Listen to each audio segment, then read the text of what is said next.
Saudara-saudari yang terkasih, sekian waktu lalu berlangsung sebuah pertandingan sepak bola. Satu tim sangat diunggulkan, tim satunya terasa biasa-biasa saja. Nah, pelatih dari tim yang biasa-biasa saja ini sedemikian yakin bahwa timnya akan meraih kemenangan. Akan tetapi justru beberapa pemain menjadi ragu-ragu. Sebab tim yang diunggulkan ini ternyata sudah memperoleh berbagai macam medali. Dalam perjalanan menuju pertandingan, sang pelatih mengajak siapapun untuk berhenti dulu, singgah di sebuah tempat berdoa. Yang lain menunggu di luar. Sang pelatih ini masuk ke tempat doa dan berdoa di sana. Sesudah berdoa dan ia keluar lagi, ia memberitahu kepada asisten dan para pemain demikian ini, saya akan melemparkan uang logam ini ke atas.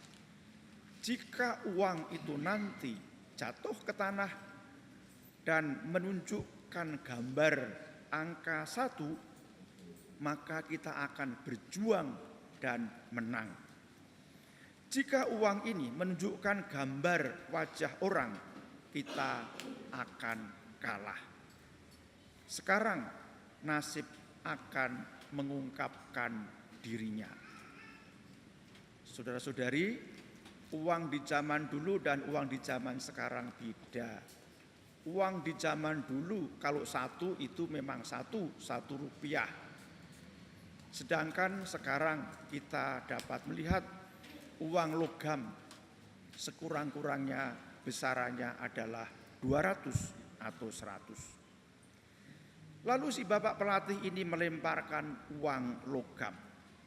Dan ternyata uang logam yang jatuh di tanah itu menunjukkan angka 1. Para asisten dan para pemain juga melihat yang sama, yaitu angka 1. Maka spontan semangat mereka menggelora bersama-sama. Mereka menjadi sangat yakin dan percaya bahwa mereka akan menang. Dan memang mereka memenangkan pertandingan itu dengan mudah. Lalu pada hari berikut ketika suasana rileks, salah seorang asisten itu berbicara dengan pelatih. Ia berkata demikian, Bapak pelatih, pertandingan itu menunjukkan bahwa tidak seorang pun bisa mengubah tangan sang nasib. Bapak pelatih ini memberikan balasan, ya mungkin. Kemudian pelatih ini menunjukkan kepadanya uang logam itu memperlihatkan angka 1 di kedua sisi. Lalu si pelatih ini menambahkan, saya pikir keyakinan dan kepercayaannya lah yang membuat kita menang. Saudara-saudari yang terkasih, kepercayaan itu mempunyai kekuatan yang istimewa, yang dahsyat. Kepercayaan dapat mengantar kepada kemenangan dalam suatu pertandingan. Kepercayaan dapat memberi kontribusi suatu prestasi ketika berkompetisi. Orang-orang yang berada dalam tim bekerja sama satu sama lain. Mereka saling pengertian, saling menyesuaikan diri untuk meraih tujuan yang telah disepakati bersama. Kepercayaan itu juga punya peran yang penting di berbagai segi kehidupan. Misalnya, dalam suatu persahabatan tentu ada kepercayaan. Dalam membangun suatu keluarga yang harmonis tentu ada kepercayaan. Dalam relasi antara pelanggan dengan penjual tentu ada kepercayaan, dan seterusnya. Saudara-saudari yang terkasih, kutipan Injil menceritakan tentang kepercayaan dari seorang bapak yang bernama Yairus. Putrinya yang berusia 12 tahun jatuh sakit dan dalam bahaya mati. Yairus percaya bahwa Yesus dapat menyelamatkannya. Maka ia dengan rendah hati bersujud di hadapan Yesus dan menyampaikan permohonan yang sedemikian penting bagi putrinya dan bermakna bagi dirinya bersama keluarganya. Kita pun kiranya berlaku serupa. Dengan penuh harapan dan kepercayaan, kita memohon pertolongan kepada Tuhan agar Tuhan peduli terhadap keprihatinan kita, terhadap derita kita, terhadap dambaan kita. Malahan ada yang pagi hari, siang hari, malam hari menyampaikan doa permohonan tiada kunjung henti. Ada juga yang menambahkan dengan berpuasa. Saudara-saudari yang terkasih, Yesus meneguhkan kepercayaan Yairus, kepala rumah ibadat itu, dengan berkata, "Jangan takut, percaya saja." Yesus membantu sang ayah yang penuh cinta kepada putrinya untuk tidak putus harapan dan tidak melepaskan harapannya. Yesus memintanya agar tidak takut bahwa dengan kematian putrinya segalanya sudah berakhir.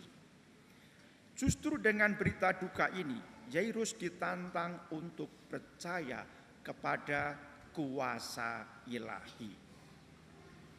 Kita tidak senantiasa stabil dalam beriman. Ada saatnya kita beriman begitu kokoh, begitu tangguh, tanpa keraguan apapun juga. Namun ada kalanya kita mengalami suatu godaan untuk tidak tangguh atau kita bergeser.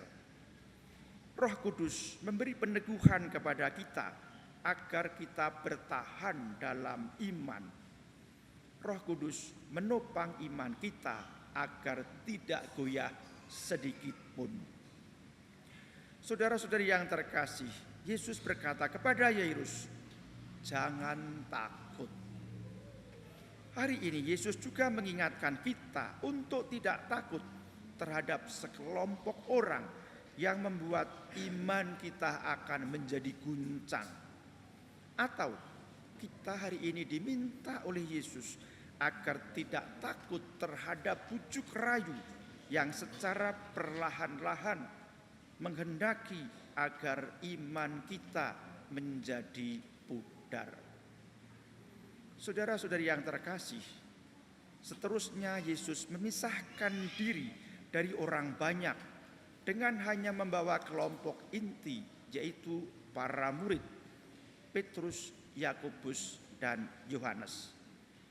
Ketiga murid ini memang dalam situasi istimewa berada bersama Yesus.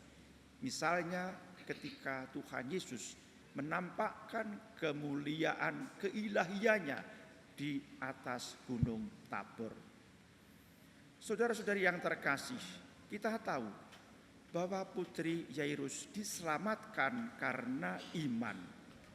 Iman kepada Tuhan memang mutlak untuk memperoleh keselamatan. Kalau kita membaca kitab suci, terutama Perjanjian Baru, kita menemukan bahwa Yesus menuntut iman kepada orang-orang sezamannya. Bahkan Yesus justru lebih banyak berbicara tentang iman daripada tentang cinta kasih. Iman dan kepasrahan kepada Tuhan selalu dituntut dari manusia, walaupun tidak selalu sempurna. Saudara-saudari yang terkasih, Injil hari ini memperlihatkan bahwa bukan mukjizat yang menyebabkan iman, melainkan iman menghasilkan mukjizat. Iman merupakan syarat utama bagi terjadinya mukjizat, karena dibutuhkan keyakinan yang kuat pada kebesaran dan keajaiban Allah. Saudara-saudari yang terkasih, pada hari ini kita pun diundang untuk tidak goyah iman kita, agar dengan demikian kita tetap setia kepada Allah dan pada akhirnya kita menikmati kebangkitan mulia bersama Allah di surga. Dimuliakanlah Tuhan kini dan sepanjang masa. Amin.